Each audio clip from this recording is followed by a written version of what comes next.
honestly, I'm watering a bit early today, but I can see and hear that there is a thunderstorm coming in, and there's no guarantees whether it's going to water my garden for me. So I'm getting out here, and plus my son is napping. So I've been having a real hard time sort of balancing between the two when it comes to watering the garden and watching Lincoln.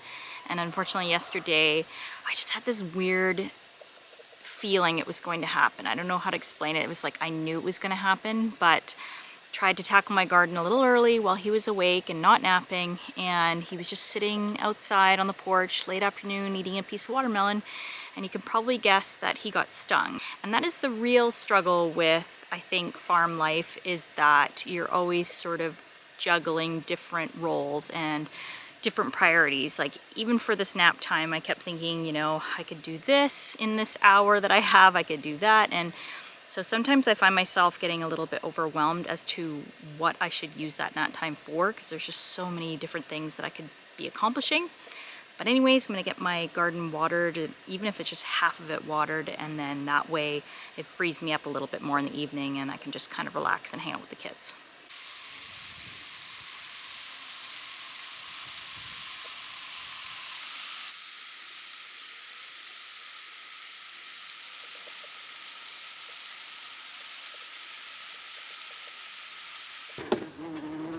Oh, really?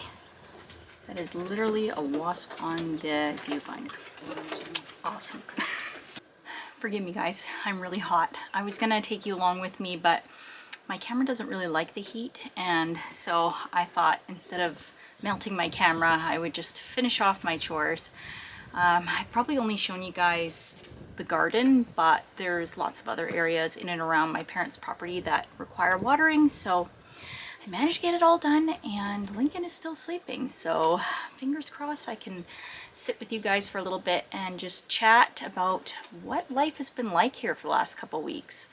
We're going into our second week now, and you know, I feel like we've really settled in. It just feels kind of homey.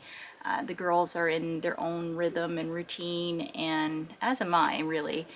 The big difference is that my husband had to go away for work a few days ago, so it's been strange being here by ourselves, and you know, me kind of taking on the task of looking after all 4 kids and then doing sort of the chores in and around the farm. So you know, thankfully I don't have a ton of animals or things that I have to do. I mean, some women have to go out and milk cows and have to look after a huge range of animals and, you know, giant gardens and whatnot. So I'm fortunate that I don't have that many things on my plate, but I can really appreciate women that do this full time, that do this all the time. This is their lifestyle. So, you know, it's just been a real sort of learning curve and eye-opening experience for me. What I will say is that I feel like, you know, even though it's been a couple of short weeks here, I feel like this is the life for me. It's just so affirming, and I think the reality is that being out in the country has just so many more perks than things against it. You know, living in the city for me has always been something where I just don't feel like I belong. I felt that for a long time, and you know, we are there right now in suburbia, and we're trying to make it work, and our kids are in public school, and you know, my husband's job has us kind of tied there. So it is, you know, sustainable that way in terms of keeping up with all the things that we're doing in life. But in terms of quality of happiness, you know, I just think it misses the mark for me. And sorry, I'm distracted. There's a little hummingbird that just came into my view. But yeah, I feel like, yeah, when you're out in the country, you know, your priorities change, your thought process changes. I'm still looking at my phone, I'm still obviously influenced by stuff, but I don't feel that sort of strong calling to have all this stuff all the time and to kind of be keeping up with the Joneses, if you know what I mean. Sure, you can get caught up with that living in the country too, but there's just so many more things that you can prioritize your time, and I just feel a little bit more connected to my kids, a little more connected to my family. I feel like there's this sort of division living in suburbia sometimes where external forces are always kind of interrupting our life. So, you know, I've got neighbor kids knocking on the door wanting to play with my kids. I've got commitments of different events that I'm supposed to be going to or volunteering for, or, you know, trying to see friends. And these are all good things. These are all things that we need as human beings. But, you know, at the end of the day, I'm missing out on that time with my children. And some people might think it's crazy, but when the summer hits, all I want to do is spend time with them. I don't want to ship them off to a camp. I don't want them to go off with friends, you know, every single day. I want us to be together. You know, I have to sacrifice having my husband on the road a lot. He travels a lot for his work right now. We're hoping that that will change one day, but right now he needs to be where he is. And so, you know, I'm clinging to these days with my kids because they are so fleeting. They go by so quickly, and it's just, it's really, it makes me emotional when I think about it, because, you know, our society really tends to divide up families quickly. You know, it's school, it's daycares, it's different extracurricular activities that are kind of pulling our kids away. And quite often I find that kids lose their innocence in that process. And, you know, I saw it as a teacher, a public school teacher. I saw it all the time. I saw little kids in kindergarten losing their innocence and being sort of broken to the realities of what other kids have been exposed to, and sharing that. It's not to blame teachers or the system or anything like that, but unfortunately some kids just get exposure to things that they hadn't been exposed to before. And that's my biggest worry right now with my girls. Being out here has really planted a seed in me that if I lived in the country, I would homeschool 100%. And it's weird. I never thought I would say that. I never believed in homeschooling. I taught a few kids that were homeschooled, and I was really apprehensive as a teacher. I thought, oh, here we go. And I kind of stereotyped these kids. And I think a lot of us think of homeschooling as something that comes from like a deeply religious group of people.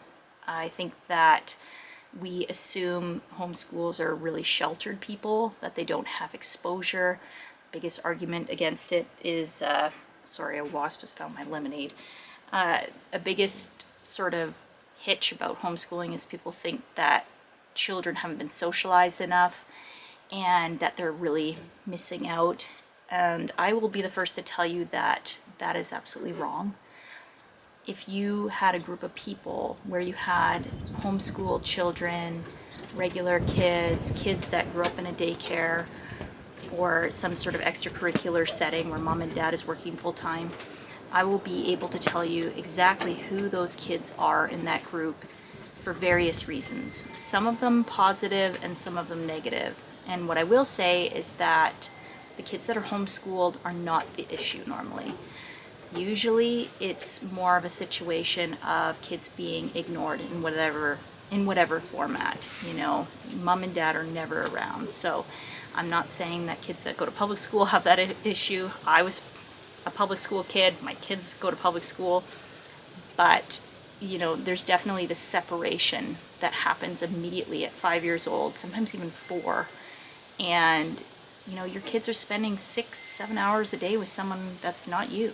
You know, and I struggle with that. I really do. One thing that really hurts me that I think about is, you know, what if my daughter's sitting there in class and she has this amazing idea and she's got her hand up and she's just bursting to share this awesome thought that came to her head, and then because teacher is so busy and so overwhelmed, it's just sort of a not now. You know, hands down. I'll get to that later. And that child, my child or any other child, has to just suppress it. They have to let go of that brilliant idea and just sit there and be obedient. And that to me is, it's heartbreaking, and it's hard for me to sort of process and absorb.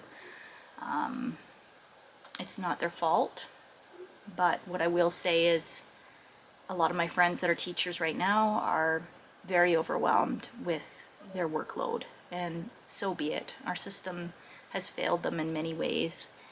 And they are stressed, they're drained, they're going on stress leave, and they hurt because they want to help all their students. They want to be there for each and every one of them. A lot of these women are mothers too. They just want to be there for these kids.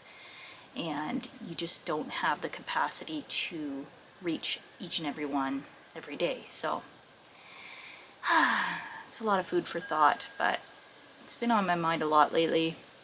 I can't help it. I feel this sort of sting of jealousy when I see these women sharing their homeschooling preparations online and talking about it so openly. And I don't know anybody that homeschools.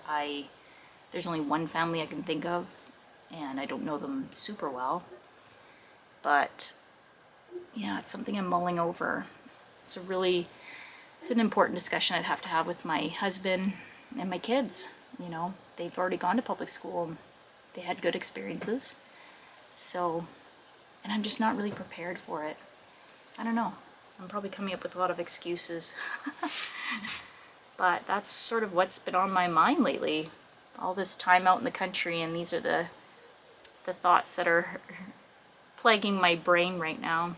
Besides, obviously, the usual distractions of, you know, crying kids and I'm hungry, and, you know, yesterday I told you guys linking on a bee sting. That really consumed me. I remember I just dropped my hose in the garden and I ran right towards him, and I just knew. And, you know, you can't always be everywhere at once, but all mothers know that it's hard to see our babies go through hard things.